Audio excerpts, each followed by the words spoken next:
અમદાવાદથી મોટા સમાચાર। શાહ આલમ દરગાહ પાછળ જમીનને લઈને ફાયરિંગની ઘટના બની છે। બે ભાઈઓ વચ્ચે જમીનને લઈને ઝઘડો થયો।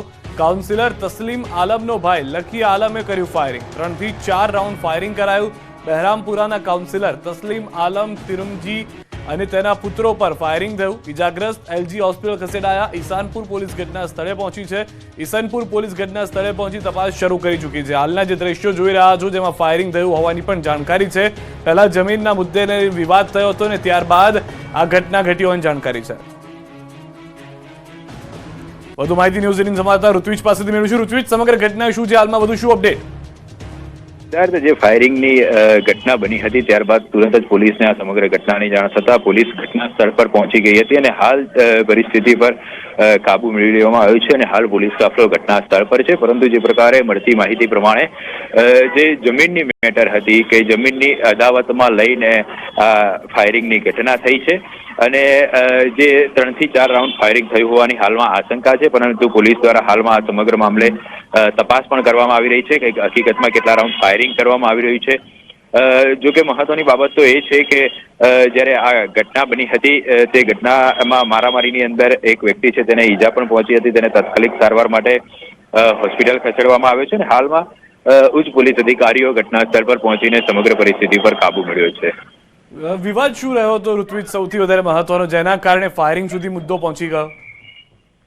સીધા જમીનની જે મેટર હતી કે તેની અંદર આ અદાવતના કારણે ફાયરિંગનો બનાવ બન્યો છે અને જે જમીનની મેટરને લઈને આ બોલાચાલી થઈ હતી અને ત્યારબાદ આ ફાયરિંગનો બનાવ બન્યો છે। જી આભાર ઋત્વિજ સમગ્ર માહિતી બદલ। તો હાલમાં જે રીતે ઋત્વિજ તરફથી જણાવવામાં આવ્યું છે, સૌથી વધારે મહત્વની વાત, 3 થી 4 રાઉન્ડ ફાયરિંગ થયું હોવાની આશંકા, પોલીસ તપાસ કરી રહી છે। જમીનનો વિવાદ હાલમાં કહેવામાં આવી રહ્યો છે જેના કારણે આ ફાયરિંગ કરવામાં આવ્યું છે। પરંતુ કાઉન્સિલર છે તસ્લીમ આલમનો ભાઈ લકી આલમ જેને ફાયરિંગ કર્યું છે, 3 થી 4 રાઉન્ડ ફાયરિંગ કરવામાં આવ્યું હોવાની જાણકારી છે અને બહેરામપુરાના કાઉન્સિલર તસ્લીમ આલમ તિરમિજી અને તેના પુત્રો પર ફાયરિંગ થયું હોવાનું હાલમાં જણાવવામાં આવી રહ્યું છે। ઇજાગ્રસ્ત એલજી હોસ્પિટલ ખસેડવામાં આવ્યા છે। બંને ભાઈઓ સામસામે આવી ગયા હતા।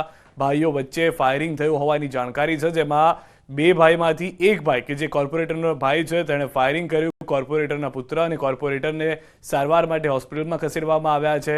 પોલીસ તપાસમાં લાગી છે। સૌથી વધારે મહત્વની વાત, ખુલ્લેઆમ સરા જાહેર ધોળા દિવસે આ ઘટના ઘટી છે।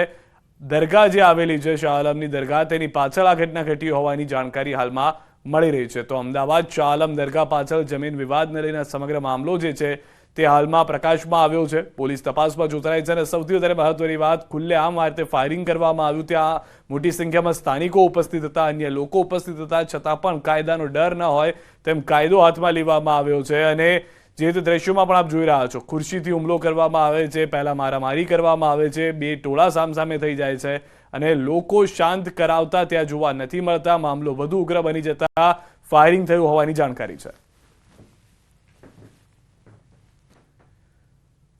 તો તસ્લીમ આલમનો ભાઈ લકી આલમે ફાયરિંગ કર્યું હોવાની હાલમાં પુષ્ટિ થઈ છે। જે જાણકારી મળી છે પોલીસ તપાસમાં, તે તસ્લીમ આલમનો ભાઈ લકી આલમ છે જેણે ફાયરિંગ કર્યું છે। પુષ્ટિ હાલમાં જે પ્રાથમિક માહિતી છે તે પ્રમાણે થઈ છે। વધુ માહિતી ન્યૂઝ 18 સમાચાર પ્રણવ પાસેથી મેળવીશું। પ્રણવ, વધુ શું માહિતી હાલમાં સમગ્ર વિવાદને લઈને? ચોક્કસ એક સમય માટે જે બહેરામપુરાના જે કોર્પોરેટર છે જે તસ્લીમ આલમ, તેઓના ઉપર આ ફાયરિંગ થયું છે તેને લઈને જ તેઓને એલજી હોસ્પિટલમાં દાખલ કરાયા છે। એલજી હોસ્પિટલમાં તેઓ હાલ સારવાર દરમિયાન તેઓની સારવાર ચાલી રહી છે। પરંતુ ચોક્કસ એ માની શકાય કે જે ન્યૂઝ એક્સક્લુઝિવ વિડીયો બતાવી છે તેમાં આપ દ્રશ્યોમાં પણ આપણે દર્શકોને બતાવવાનો પ્રયાસ કર્યો કે તસ્લીમ આલમ અને એની સાથે બીજા અન્ય લોકો પણ જોડાયા છે, સાથે જે રીતે મારામારી થઈ રહી છે અને મારામારીની ઘટના બાદ તેમના જે ભાઈ છે તેના તરફથી પોતાની જે પ્રાઇવેટ રિવોલ્વરના માધ્યમથી તેઓએ હવામાં 3 થી 4 રાઉન્ડ ફાયરિંગ કર્યું હતું અને તેના કારણે જે આખો વિસ્તાર છે તે ભયવાળો માહોલ છે તે વિસ્તાર બની ગયો હતો અને જે તસ્લીમ આલમ તિરમિજી છે તેઓ બહેરામપુરાના કોંગ્રેસ પાર્ટીના વર્તમાન હાલ તેઓ કોર્પોરેટર છે। મુસ્લિમ સમાજમાં એક મોટું નામ તસ્લીમ જે આલમ છે તેઓ અહીં ધરાવી રહ્યા છે। પરંતુ જે માહિતી મળી રહી છે હાલ કે જમીનનો જે મુદ્દો હતો બંને ભાઈઓ વચ્ચેનો, એ જમીનના મુદ્દે બંને વચ્ચે બોલાચાલી થઈ હતી। એ સમય દરમિયાન અનેક લોકો પણ ત્યાં પણ ધસી આવ્યા હતા અને તે દરમિયાન બંને વચ્ચે ખુલ્લા હાથની મારામારી પણ થઈ હતી। ના દ્રશ્યોમાં પણ જોવા મળી રહ્યું છે કઈ રીતે લોકો છે એકબીજાને મારી રહ્યા છે, ઢીકા પાટા મારી રહ્યા છે।